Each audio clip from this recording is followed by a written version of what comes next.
ہمارے مسلمانوں کا ایک عمومی رویہ یہ ہے کہ جب وہ کسی نقطہ نظر کسی بھی مذہبی فکر سے اختلاف کرتے ہیں تو اس فکر کے اندر اگر کوئی دوسرے مثبت پہلو یا اس کے کوئی ایسے آف شوٹس موجود ہیں جو ہمارے علم کی روایت یا ہمارے جو عمل کی روایت ہے اس میں کنٹریبیوٹ کرتے ہیں تو اس کو بھی نگیٹ کرتے ہیں، اس پہ بات نہیں کرتے۔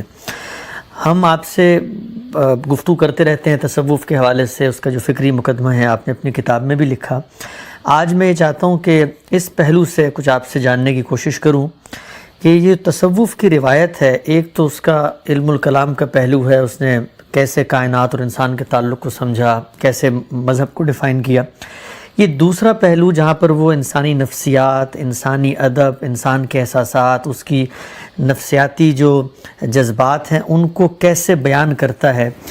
تو یہ جو روایت ہے ہمارے ہاں ادب کی، مثلا شعر کی، نثر کی، پھر اس سے خطابت کا سلسلہ پیدا ہوا، تو یہ جو صوفیانہ روایت ہے اس کے اکابر بزرگوں نے کس طریقے سے اس جو ہماری ہیریٹیج ہے اس کو انہوں نے انرچ کیا ہے، اس میں کنٹریبیوٹ کیا ہے، اس بارے میں کچھ بتائیے گا ذرا۔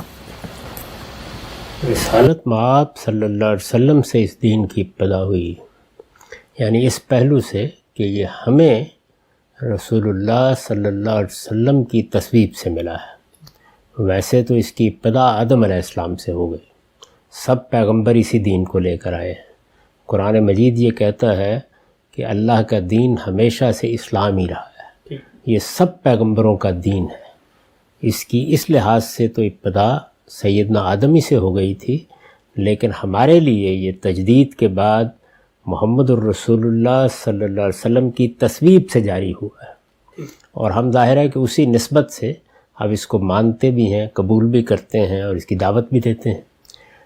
رسول اللہ صلی اللہ علیہ وسلم نے یہ دین صحابہ کرام کے سپرد کیا، یعنی قرآن مجید بھی انہی سے ہمیں ملا ہے، اور یہی صورتحال سنت کی بھی ہے، یہ ان کا عمل ہے جو ایک روایت کے طور پر جاری ہو گیا۔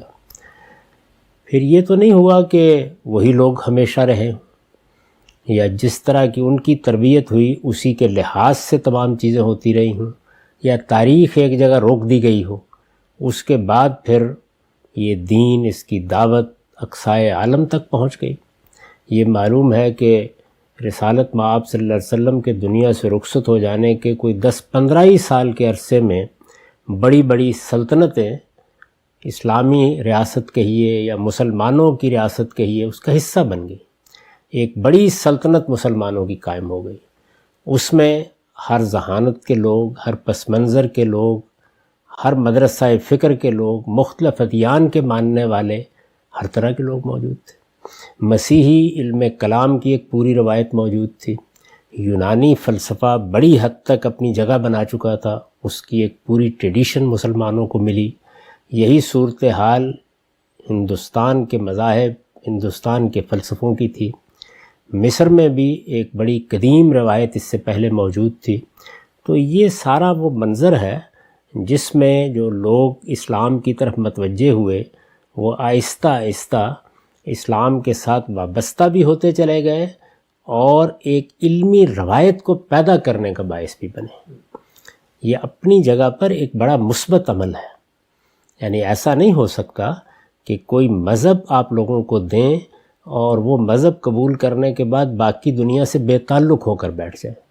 اس کو آج کے زمانے سے سمجھ لینا چاہیے۔ ہم مسلمان ہیں، اللہ پر ایمان رکھتے ہیں، آخرت پر ایمان رکھتے ہیں، لیکن اس وقت کی پوری دنیا میں پچھلے 300-400 سال میں جو تبدیلیاں آئی ہیں، جو افکار پیدا ہوئے ہیں، جو سیاست میں تبدیلی آئی، جو معاشرت میں تبدیلی آئی، میں نے کئی مرتبہ عرض کیا ہے کہ وہ ول ڈیوراں کے الفاظ میں جو ایج آف فیتھ ختم ہوئی اور اس کی جگہ پر رینیسنس ہوا، ایک انلائٹنمنٹ کا پورا پروجیکٹ چلا، جدیدیت جس کو ہم کہتے ہیں، ماڈرنٹی، اس نے اپنے ڈیرے ڈالے۔ تو یہ سب کچھ جو کچھ بھی ہے، یہ تو نہیں ہو سکتا نا کہ یہ ہمارے ذہنوں تک نہ پہنچے، یہ افکار ہم نہ دیکھیں، یہ ہماری زندگی پر اثر انداز نہ ہوں۔ یہ سیاسی لحاظ سے بھی ہوں گے، معاشرتی لحاظ سے بھی ہوں گے، سماجی لحاظ سے بھی ہوں گے، تہذیبی لحاظ سے بھی ہوں گے۔ ان کے اثرات آپ کے آرکیٹیکچر پر پڑتے ہیں، آپ کی مصوری اور آپ کے فنون پر پڑتے ہیں، آپ کے سوچنے کے انداز پر پڑتے ہیں، چیزوں کو دیکھنے کے انداز پر پڑتے ہیں۔ یہ جمہوریت، جمہوری اقدار، انسانی حقوق، ظاہر ہے کہ یہ اصطلاحات اور تعبیریں ہمارے ہاں تو پیدا نہیں ہوئیں، تو اس زمانے میں بھی آپ دیکھتے ہیں کہ انسانی ذہن ان چیزوں کے ساتھ آگے بڑھتا ہے۔ یہ کوئی قابل مذمت چیز نہیں ہے، ایک زندہ انسان کی حیثیت سے انسانیت کا سفر ہے جس میں آپ بھی شریک ہو جاتے ہیں۔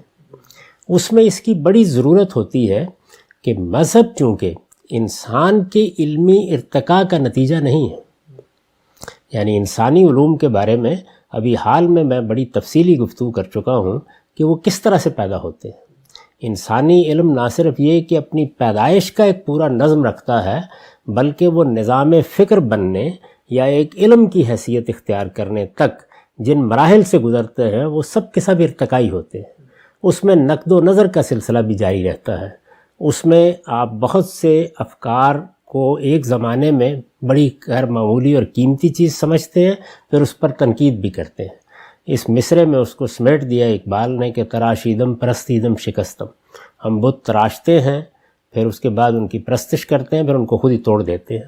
تو انسانی علم کی تاریخ یہ تراشیدم پرستیدم شکستم میں ہے، لیکن مذہب کا معاملہ یہ نہیں ہے۔ مذہب میں جو اصل مسئلہ پیدا ہوتا ہے وہ یہ ہے کہ وہ پیغمبروں کی ہدایت ہے، آسمان سے آئی ہے، فیصلہ کن ہے، اس میں اصل کی حیثیت میرے یا آپ کے ارتقاء کو نہیں ہے۔ علامہ اقبال نے ریکنسٹرکشن میں ایک آخری خطبہ، جو چھٹا خطبہ ہے غالباً، اس میں انہوں نے بیان کیا ہے کہ مذہب کی ابتدا ایمان سے ہوتی ہے، پھر فکر اس میں در آتا ہے، اور پھر اس کے بعد عرفان کا دور آ جاتا ہے۔ یہ میرے نزدیک مذہب کے بارے میں تو صحیح نہیں ہے۔ مذہب تو اپنی پیور صورت میں انبیاء کے ذریعے سے ملتا ہے، اسی صورت میں ہوتا ہے، اسی صورت میں اس کو رہنا چاہیے، لیکن انسانوں کے ساتھ یہ ساری داستان ضرور گزرتی ہے۔ وہ کیا کرتے ہیں؟ وہ ایک مذہب کے پیرو ہو جاتے ہیں، اس کو قبول کر لیتے ہیں، اور اس کے بعد یہ جو کچھ دنیا میں ہو رہا ہوتا ہے، جو دنیا میں ہو چکا ہوتا ہے، علم کی جو تاریخ بن چکی ہوتی ہے، اس کے اندر کھڑے ہو کر اپنی شخصیت کی تعمیر کرتے ہیں۔ اب انہیں کسی علم پر قلم اٹھانا ہے، کسی چیز پر لکھنا ہے، اگر فرض کر لیجئے کہ ایک دور میں سائنس کا غلبہ ہے تو وہ چیز آپ کے یہاں زیر بحث آئے گی، اگر سماجی علوم نے کوئی خاص صورت اختیار کر لی ہے تو وہ زیر بحث آئیں گے۔ تو یہ جو عمل ہے، اس میں ایک چیز کی غیر معمولی ضرورت ہوتی ہے۔ وہ کیا ضرورت ہے؟ وہ ضرورت یہ ہے کہ مذہب کو اس کی بالکل خالص صورت میں رکھا جائے۔ یہ آسان کام نہیں ہے، یعنی یہ آسان کام نہیں ہے۔ اس کی وجہ یہ ہے کہ مذہب میں جو چیزیں زیر بحث آ رہی ہوتی ہیں ان کے بھی کہیں نہ کہیں اثرات یا ادھر پڑ رہے ہوتے ہیں، یا جو آپ کے ہاں علوم انسانی علوم کی حیثیت سے ترقی پا رہے ہوتے ہیں ان کے کچھ اثرات مذہب پر ہو رہے ہوتے ہیں۔ پڑھا ہوگا نا آپ نے کہ جب یونانی علوم کے تراجم ہوئے تو کچھ عقلی سوالات کھڑے ہو گئے مذہب کے بارے میں، تو اب اس کے نتیجے میں فلسفے کے زیر اثر ایک علم کلام وجود میں آ گیا۔ یہی صورتحال جو ہے وہ ہمارے ہاں تصوف کی بھی ہوئی ہے۔ یہ سب کچھ ہماری میراث ہے۔ اس میں جن لوگوں نے کام کیا وہ بہت بڑے لوگ ہیں، ان لوگوں کے ساتھ ہمیشہ احترام کا رویہ رکھنا چاہیے۔ کوئی قوم اپنی میراث سے بیگانہ نہیں ہو سکتی۔ مذہب کی تطہیر جس طرح ضروری ہے، اسی طرح یہ بھی ضروری ہے کہ جو کام لوگوں نے کیا ہو اس سے متعلق کوئی علی الاطلاق منفی رویہ نہ اختیار کیا جائے۔ یعنی مجھے جب اس پر بات کرنی پڑی ہے تو اس لیے کرنی پڑی ہے کہ جب آپ یہ کہیں گے کہ فلاں چیز توحید ہے تو پھر میں قرآن مجید لے کر آؤں گا اور دیکھوں گا کہ وہ توحید ہے یا نہیں۔ جب آپ یہ بیان کریں گے کہ یہ ہمارا قیامت کا تصور ہے یا نبوت کا تصور ہے، تو وہاں تو جو خالص مذہب ہے، جس کی کتاب قرآن مجید ہے، اس کی روشنی میں آپ کی بات کا جائزہ لیا جائے گا۔ لیکن ان چیزوں کا جائزہ لینے کا عمل آپ ایک طرف رکھیے، یہ جو بہت بڑے بڑے لوگ، غیر معمولی لوگ، اعلیٰ ذہانتیں پیدا ہوں گی تو یہ کنٹریبیوٹ کریں گی نا، یہ کہیں تفسیر میں کنٹریبیوٹ کریں گی، کہیں کسی چیز کے فہم میں کنٹریبیوٹ کریں گی، کہیں کسی مشکل کو حل کرنے میں کنٹریبیوٹ کریں گی۔ یہ سارا جو کنٹریبیوشن ہے اسے بڑی عزت کی نگاہ سے دیکھنا چاہیے۔ یعنی اس میں مذہب میں اگر کوئی اختلاط ہوا ہے تو جس طرح یہ ضروری ہے کہ اس کو الگ کیا جائے، اسی طرح یہ بھی ضروری ہے کہ اس کنٹریبیوشن کا اعتراف کیا جائے، اس کو اپنے علم کی میراث بنایا جائے۔ اس میں جو غیر معمولی کام ہمارے ہاں شاعری کی سطح پر، ادب کی سطح پر، ما بعد طبیعت کی سطح پر ہمارے ہاں صوفیوں نے کیا ہے، وہ بہت غیر معمولی ہے، بہت غیر معمولی کام ہے۔ اسی طرح سے جو خانقاہی نظام انہوں نے بنایا، اس خانقاہی نظام میں آپ تصوف، اس کے علم کلام کو ایک طرف رکھ دیں، اس لیے کہ اس پر مذہب کی روشنی میں تنقید کرنا پڑتی ہے، لیکن بجائے خود وہ ایک بڑی غیر معمولی انسٹیٹیوشن کی حیثیت رکھتا تھا۔ یعنی اس میں در حقیقت انسانوں کو انسان کی اصل حقیقت سے واقف کرنے، اللہ تعالیٰ کے ساتھ اس کا تعلق پیدا کرنے کے لیے ایک ماحول فراہم کیا جاتا تھا۔ چنانچہ میں نے کئی مرتبہ یہ بتایا ہے کہ یہ خانقاہیں اسی طرح ہماری ضرورت ہے جس طرح مدرسے اور اسکول ہماری ضرورت ہے۔ اس میں بچے جاتے ہیں اور 10 12 15 سال تک تعلیم پاتے ہیں، لیکن بڑوں کو بھی ضرورت ہوتی ہے کہ وہ ریفریش ہوتے رہیں، تو اس کے لیے ہمارے ہاں خانقاہ کا ادارہ تھا۔ یہ ہوا جس کو اقبال نے کہا ہے نا کہ زاغوں کے تصرف میں عقابوں کے نشیمن، لیکن بہرحال اپنی ذات میں وہ ایک بہت اعلیٰ درجے کا انسٹیٹیوشن ہے، تو وہ انہوں نے قائم کیا۔ اسی طرح انسانی نفسیات کیا ہے، وہ کیسے چیزوں سے متاثر ہوتی ہے، انسان کی توجہ میں کیسے ارتکاز پیدا کیا جاتا ہے، اس کو اللہ تعالیٰ سے متعلق کرنا ہے تو اس دنیا کے اندر جو اس کا اشتغال ہے اس سے نکالنے کی کیا تدبیریں، طریقے، علاج ہو سکتے ہیں، اس میں بہت بڑا کنٹریبیوشن ہے ان کا، بہت بڑا کنٹریبیوشن ہے۔ تو اس کنٹریبیوشن کا اعتراف بھی کرنا چاہیے، اس لحاظ سے اپنے ان اکابر کی عزت بھی کرنی چاہیے، اور ان کا نام بھی ہمیشہ عزت اور احترام کے ساتھ لینا چاہیے، اور اس میراث سے ایک ایک چیز کو سامنے رکھ کے فائدہ بھی اٹھانا چاہیے، لیکن اس قیمت پر نہیں کہ دین میں کوئی اختلاط گوارا کر لیا جائے۔ یعنی یہ سب کچھ ہوگا، اس کی عزت بھی ہوگی، اس کو اس کی جگہ بھی دی جائے گی، اس سے استفادہ بھی کیا جائے گا، لیکن اگر دین سے متعلق کوئی اختلاط پیدا ہوا ہے تو بے کم و کاست کہہ دیا جائے گا کہ اس کا دین سے کوئی تعلق نہیں۔ تو انہوں نے جو علم کلام وجود پذیر کیا، جو اپنے ہاں ایک بابت طبیعت بنا کر دکھائی، اور پھر اس کے بعد دینی اصطلاحات میں اس کو بیان کیا کہ یہ توحید یہ ہے، یا توحید اخص الخواص کی یہ ہے، یا توحید کا اعلیٰ مقام یہ ہے، یا اسی طرح بعض چیزیں کی، ان کی کوئی بنیاد قرآن مجید میں نہیں ملتی۔ تو ہمیں یہ بتانا بھی پڑتا ہے، اور اس لحاظ سے یہ ایک متوازی نظام فکر ہے۔ جب میں یہ کہتا ہوں کہ متوازی دین ہے، تو دین اصل میں ایک نظام فکری کے لیے استعمال ہوتا ہے۔ اللہ تعالیٰ نے جب یہ کہا کہ میرا ایک دین ہے، اور اس کے مقابل میں کفار مکہ کو کہا کہ ان کا بھی ایک دین ہے، درا حالے کہ وہ تو قیامت کو بھی نہیں مانتے تھے۔ تو ایک نظام فکر ہوتا ہے جو ظاہر ہے کہ اس وقت جدیدیت کی صورت میں ہے، اب پوسٹ ماڈرنزم کی صورت میں ترتیب پا رہا ہے۔ مارکسزم ایک پورا نظام فکر ہے، یعنی وہ نیچے سے اوپر تک ہر چیز کے بارے میں اپنی ایک رائے دیتا ہے اور اپنا ایک ورلڈ ویو رکھتا ہے۔ تو بالکل اسی طرح کا معاملہ تصوف کا ہے۔ اس لیے میں نے یہ بات جب کہی کہ یہ ایک متوازی دین ہے، تو اس کا مطلب کیا تھا؟ اس کا مطلب ہے کہ ایک متوازی نظام فکر ہے، پورا نظام فکر ہے، اپنے مبادی رکھتا ہے، اپنے اصول رکھتا ہے، اپنے مقاصد رکھتا ہے، اور اس میں چونکہ دینی اصطلاحات استعمال کرتا ہے، ان کو الگ کر کے بیان کرنے کی ضرورت ہے۔ اس کا ہرگز یہ مطلب نہیں ہے کہ جو مابعد طبیعت میں، جو فلسفے میں، جو انسانی فکر میں، جو لوگوں کی تربیت میں، جو انسانی نفسیات کے مطالعے میں، خانقاہی ادارے کو بنانے میں ان کا کنٹریبیوشن ہے، اس سے انکار کر دیا جائے۔ معاف کیجیے۔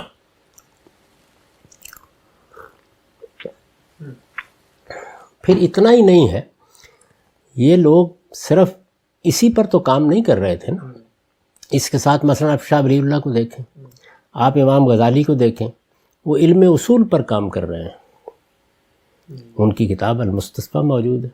انہوں نے فلسفیوں کے اعتراضات کے جوابات دیے ہیں جو فضا اس وقت پیدا کر دی تھی تحافت میں، جس طرح وزیر بحث لائے ہیں اس کو۔ شاہ ولی اللہ کو دیکھیں کہ وہ دین کی حکمت پر ایک بڑی اعلیٰ درجے کی کتاب دے کر گئے ہیں، وہ حجت اللہ البالغہ ہے۔ آپ اس کے اسلوب سے اتفاق کریں، اختلاف کریں، لیکن وہ بہرحال ایک دور کا بڑا کنٹریبیوشن ہے۔ تو ان سب چیزوں کی قدر کرتے ہوئے، ان کی عزت کرتے ہوئے، دین کو بھی بالکل پیور، بالکل خالص صورت میں رکھنے کی جدوجہد کرنی ہے، اور جو کچھ ان کا سرمایہ ہے یہ انسانوں ہی کے ذریعے سے قوموں کی تاریخ بنتی ہے، بڑے لوگ ہی بناتے ہیں، قوموں کے اکابر ہی بناتے ہیں، تو اس سے فائدہ بھی اٹھانا ہے، اس کو ایک علمی میراث کے طور پر آگے منتقل بھی کرنا ہے، اس کو اٹھا کے بحیرہ عرب میں نہیں پھینکا جاتا، یہ سب کچھ ساتھ لے کے چلتے ہیں۔ جس طرح اس وقت مغرب میں جو علوم کی ترقی ہوئی ہے، سماجیات میں، عمرانیات میں، فلسفے میں اور بہت سی چیزوں میں، اور سائنس، اس سے تو ہر آدمی واقف ہے، اس کو آپ کو ساتھ لے کے چلنا ہوتا ہے۔ لیکن ساتھ لے کے چلنے کا مطلب کیا یہ ہے کہ ہم مغرب سے الحاد بھی ساتھ لے لیں، بے دینی بھی ساتھ لے لیں، تہذیبی روایات سے انحراف بھی ساتھ لے لیں، وہ چیزیں جو ہمارے ہاں اخلاقی اصول اور اقدار کی حیثیت رکھتے ہیں ان کو چھوڑنے کے لیے بھی تیار ہو جائیں، یہ تو نہیں ہوں گے نا۔ تو اسی طرح سے جب ہم صوفیہ کا ذکر کریں گے یا پرانے علماء کا ذکر کریں گے، وہ غزالی ہوں، وہ شاہ ولی اللہ ہوں، وہ ابو اسماعیل حروی ہوں، وہ کوئی بڑے سے بڑا آدمی ہو، تو جس طرح یہ پوری کوشش کریں گے کہ دین میں اگر کوئی اختلاط اس کے فکر میں پیدا ہوا ہے تو الگ کر کے دکھا دیا جائے، اسی طرح جو ان کا کنٹریبیوشن ہوگا اس کو سر آنکھوں پر رکھیں گے اور ان کو اپنے اکابری کی فہرست میں رکھ کر ان پر بات کریں گے۔ آپ سے بہت تفصیل سے آپ نے ماشاءاللہ جواب دیا اس کا۔ موضوعات کے سلسلے کو آگے بڑھاتے ہیں۔ اچھا، ایک پہلو اور ذہن میں آتا ہے، آپ کا خود چونکہ ایک پس منظر ہے ادب کا، زبان کا، اور اس پر بھی تھوڑی سی میں چاہتا ہوں ذرا بات کریں۔ مثلا سر سید احمد خان کے بارے میں ہمارے علماء کا ایک رویہ رہا، ان کے مذہبی افکار سے انہوں نے اختلاف کیا، مولانا مودودی علیہ رحمہ کے بارے میں رہا، مولانا اصلاحی کے بارے میں رہا، لیکن میں بطور طالب علم جب دیکھتا ہوں تو مذہبی افکار ایک طرف، خود ابلاغ کے طریقے، بیان کے اسالیب، ادب کے جو پیرائے، نئی دنیا جو تخلیق کی سر سید سے لے کر یہاں تک، اور پھر بیچ میں دبستان شبلی جس کا آپ تذکرہ بھی کرتے ہیں، اس پہلو سے ذرا مجھے بتائیے گا کہ یہ زبان و بیان، اظہار کے اسالیب، اور یہ جو شعری ہماری روایت ہے اس کے اندر شدت جذبات، مبالغہ، سمبلزم، یہ تصوف کی پوری روایت، خود آپ کا بھی ایک شعر و سخن سے تعلق رہا ہے، ایک مجموعہ بھی ہے، اس کو آپ کیسے دیکھتے ہیں کہ تصوف نے یہ جو ایک روایت، یعنی اپنے اظہار کو انہوں نے ڈھالا ہے شعر کے آہنگ میں، تو اس سے کتنا بڑا کنٹریبیوشن ہے جو ادب کی دنیا میں ہوا ہے؟ بہت بے مثال۔ یعنی اگر آپ شیخ عطار کو پڑھیں، مولانا روم کو پڑھیں، اسی طرح سے ثنائی کو پڑھیں، آپ فارسی شاعری کی پوری روایت کو دیکھیں، حد یہ ہے کہ جن لوگوں کو تصوف سے یا اس روایت کے فلسفیانہ پس منظر سے زیادہ تعلق نہیں، وہ بھی اس کے مضامین باندھتے ہیں، جیسے غالب ہے۔ اب وہ کوئی صوفی نہیں ہے اس طرح سے، لیکن مضامین وہی ہیں اور نہایت خوبی کے ساتھ وہ ان کو ادا کرتے ہیں۔ مولانا روم کی مثنوی تو آپ کو وشت کی کیفیت میں لے آتی ہے۔ آپ جانتے ہیں کہ آپ کے قریبی دور کا جو ایک سب سے بڑا آدمی ہے، یعنی علامہ اقبال، انہوں نے ان کو پیر رومی کہا، پیر رومی، پیر من روشن ضمیر۔ اور مثنوی کے اشعار میں جو فلسفہ بیان ہوا ہے، جو تصوف بیان ہوا ہے، جس طریقے سے چیزوں کو دیکھا گیا ہے، زندگی کے حقائق جیسے بیان ہوئے ہیں، ان کو اگر آپ غور کریں تو بڑی خوبی کے ساتھ انتخاب کر کے انہوں نے بال جبریل کی ایک نظم پیر و مرید اس میں بیان کیا ہے۔ یعنی وہاں وہ سوال کرتے ہیں اور اس کے بعد مثنوی سے کچھ اشعار اس میں سے منتخب کرتے ہیں جن سے وہ جواب دیتے ہیں اس کا، ان کی ایک بڑی حیثیت ہے۔ ثنائی کے بارے میں کہا ہے کہ ثنائی کے ادب سے میں نے غواصی نہ کی ورنہ ابھی اس بحر میں باقی ہیں لاکھوں لولوئے لالا۔ تو یہ ساری جو ہماری روایت ہے اس کا بہت بڑا کنٹریبیوشن ہے۔ بلکہ آپ یہ دیکھیں ہمارے ہاں پنجابی شاعری میں آ کے میاں محمد بخش کو دیکھیں، سلطان باہو کو دیکھیں، اسی طرح بلے شاہ کو دیکھیں، تو یہ بولو شاہ حسین کو دیکھیں آپ، تو یہ جتنی بھی شاعری کی روایت ہے اس پر بڑا گہرا اثر ہے ہمارے ہاں صوفیانہ تصورات کا۔ اصل میں صوفیہ نے جو ایک ما بعد طبیعت کو وجود بخش دیا تھا، وہ اللہ تعالیٰ کو اس جگہ لے آئی تھی کہ جہاں خیال کی ساری ندرتیں دکھائی جا سکتی ہیں۔ یعنی وہ کچھ کہا جا سکتا ہے جو مولانا روم نے اپنے ایک خوبصورت شعر میں کہا ہے کہ می روم سوئے نہایات الوصال منز تن اریاں شدم او از خیال۔ یعنی میں یہ سفر کی ابتدا کر رہا ہوں اور اس سفر کی منزل کیا ہے؟ وصال کی انتہائیں۔ یہ وصال صوفیوں کی خاص اصطلاح ہے، اور اس میں پہ دیکھیے کیا خوبصورت مصرع ہے کہ اس سفر میں نے پایا کیا ہے، میں تن سے اریاں ہو گیا۔ اب دیکھیے تن سے اریاں ہو گیا، جسم سے اریاں ہو گیا، اور وہ جس کی طرف سفر جاری ہے وہ خیال سے اریاں ہو گیا، وہ خیال سے بالاتر ہو گیا، خیال سے ماورا ہو گیا۔ یعنی اب خیال بھی اپنا پیرہن اس کو نہیں پہنا سکتا۔ تو اس طرح کی بڑی خوبصورت تعبیریں ہیں جو اس باب میں اختیار کی گئیں۔ بے دل کو آپ دیکھیں اور لوگوں کو دیکھیں، تو یہ سارا جو ہے یہ ہماری روایت ہے، ہمارا کنٹریبیوشن ہے۔ یہ اس تاریخ سے ہم اپنے آپ کو الگ نہیں کر سکتے. یہ ایک ناخوشگوار فریضہ ہے جو میرے جیسے لوگوں کو انجام دینا پڑتا ہے کہ مذہب کو کسی آمیزش سے پاک رکھا جائے، کیونکہ مذہب انسانی ارتقاء کا عمل نہیں ہے، یہ میری یا آپ کی تخلیق نہیں ہے. اس میں یہ نہیں ہو سکتا کہ پیغمبر اس کو ایمان سے شروع کریں اور آپ اس میں فکر پیدا کر دیں اور پھر آپ اسے عرفان تک لے جائیں. جیسے کہ علامہ اقبال نے بیان کیا، اس نے تو اپنی اصل صورت پر قائم رہنا ہے، اور اس کی اصل صورت کو قیامت تک کے لیے قرآن مجید میں محفوظ کر دیا گیا ہے، اس کے عملی اظہار کو سنت میں محفوظ کر دیا گیا ہے. اس میں نہ کوئی تبدیلی ہو سکتی ہے، نہ کوئی تغیر ہو سکتا ہے. وہاں تو پوری کوشش یہی کرنی ہوتی ہے کہ ادنا درجے میں بھی اگر کہیں کوئی انحراف ہوا ہے تو اسے دور کر کے اس کو اس کی پیور، اس کی خالص صورت میں پیش کیا جائے. تو یہ ایک ناخوشگوار فریضہ ہو جاتا ہے، اس کو بھی بہرحال انجام دینا ہے. اور دوسری جانب جو لوگ اس میں کنٹریبیوٹ کر رہے ہوتے ہیں، آج بھی کر رہے ہیں. آپ دیکھیں آج کا اگر آپ مطالعہ کریں، مثلا اقبال کی ریکنسٹرکشن کو دیکھیں تو مغربی فلسفے کو انہوں نے پڑھا، اس سے جو ان کے ذہن پر اثرات ہوئے، اس سے جو ان کا ایک ورلڈ ویو بنا، اس کے نتیجے میں جس طرح انہوں نے انسان اور کائنات کے تعلق کو سمجھا یا اسلام کی شریعت کو جس طرح سے دیکھنا شروع کیا، اس کا اظہار ہوا ہے نا سارا. تو اس میں بھی آپ بہت سی چیزوں سے اتفاق کرتے ہیں، بہت سی چیزوں سے اختلاف کرتے ہیں، لیکن اس کنٹریبیوشن سے کیسے اختلاف کر سکتے ہیں؟ تو ان صوفیہ کا بھی بہت کنٹریبیوشن ہے، ان جلیل القدر علماء کا بھی بہت کنٹریبیوشن ہے. علم کا سفر آج نہیں شروع کیا جا سکتا، وہ ہمیشہ اپنی ایک تاریخ اور میراث رکھتا ہوتا ہے. یہ میراث مشرق میں ہو وہاں بھی بہت قیمتی ہے، یہ مغرب میں ہو وہاں بھی بہت قیمتی ہے. میں نے کئی مرتبہ کہا ہے کہ علم کو مشرق اور مغرب میں بھی تقسیم نہیں کرنا چاہیے.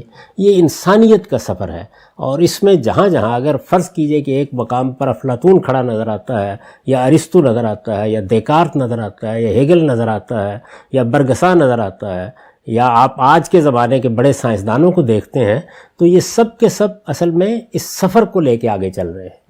آپ جب ادھر مشرق میں آتے ہیں تو یہاں اگر آپ کو شیخ اکبر ابن عربی نظر آتے ہیں، یا غزالی نظر آتے ہیں، یا آپ کے بڑے بڑے فقہا نظر آتے ہیں، تو یہ سب کیا کر رہے ہیں؟ یہ اصل میں اس سارے علم کو آگے بڑھا رہے ہیں. قانون کی ایک روایت پیدا ہو رہی ہے، فلسفے کی ایک روایت پیدا ہو رہی ہے، ما بعد طبیعیات کے مسائل حل کیے جا رہے ہیں، انسان اور خدا کے رشتے کو سمجھنے کی کوشش ہو رہی ہے. یہ اپنی ذات میں ایک بہت غیر معمولی اور اعلیٰ کام ہے، اور آپ انسانیت کو کبھی بھی اس سے نہیں روک سکتے کہ وہ یہ سفر نہ کرے. اور کبھی اس سفر میں جو لوگ غیر معمولی حیثیت اختیار کر لیتے ہیں اپنی ذہانت کی وجہ سے، اپنی پریزنٹیشن کی وجہ سے، جس طرح وہ چیزوں کو دیکھتے ہیں، جیسے پیش کرتے ہیں، اپنی صلاحیتوں کی وجہ سے، ان کو بھی کبھی تحقیر یا استخفاف کا نشانہ نہیں بنانا چاہیے. تاہم دین اور علم دونوں اس کا تقاضا کرتے ہیں کہ روح رعایت نہیں کی جا سکتی. تو میں تو خود فارسی شاعری پڑھتا ہوا ایک لحاظ سے پیدا ہوا، کیونکہ میرے والد نے سب سے پہلے یہی کوشش کی کہ میں فارسی زبان سیکھوں، اور جو ان کے پاس فارسی کے دواوین تھے یا فارسی شاعروں کی کتابیں تھیں، یا خاص طور پر صوفی شعراء کا کلام تھا، وہ چاہتے تھے کہ میں اس کو پڑھوں، اس کو پڑھ کر سناؤں. تو بارہا ایسا ہوا کہ میں نے کئی گھنٹے ان کو جب فارسی پڑھ لی تو سنایا، اور سمجھنے کی خود بھی کوشش کی. اور اب بھی مجھے سینکڑوں ہزاروں اشعار یاد ہیں فارسی زبان کے. تو یہ سارا پس منظر جو ہے یہ بہت غیر معمولی میں اس سے حظ اٹھاتا ہوں. تاہم یہ ضرور دیکھتا ہوں کہ اس میں کوئی ایسی چیز تو نہیں کہہ دی گئی کہ جس کو قرآن قبول نہیں کرتا. اگر ایسا ہوگا تو پھر میں کسی ملامت کرنے والے کی ملامت کی پرواہ نہیں کروں گا. اسی زاویے سے میں نے تصوف کی پوری روایت کو دیکھا اور یہ بتا دیا کہ یہ اپنے نظام فکر میں، یعنی جو یہ کسر بنایا ہے انہوں نے، اس میں یہ کسر ایسا نہیں ہے کہ یہ قرآن کی آیتیں سامنے رکھ کے، دین سامنے رکھ کے، جیسے فقہا نے اجتہادات کیے ہیں اس طرح کی چیز ہے. یہ اپنی ابتدا سے انتہا تک ایک متوازی نظام فکر ہے. تو یہی میں نے اس پر تبصرہ کیا.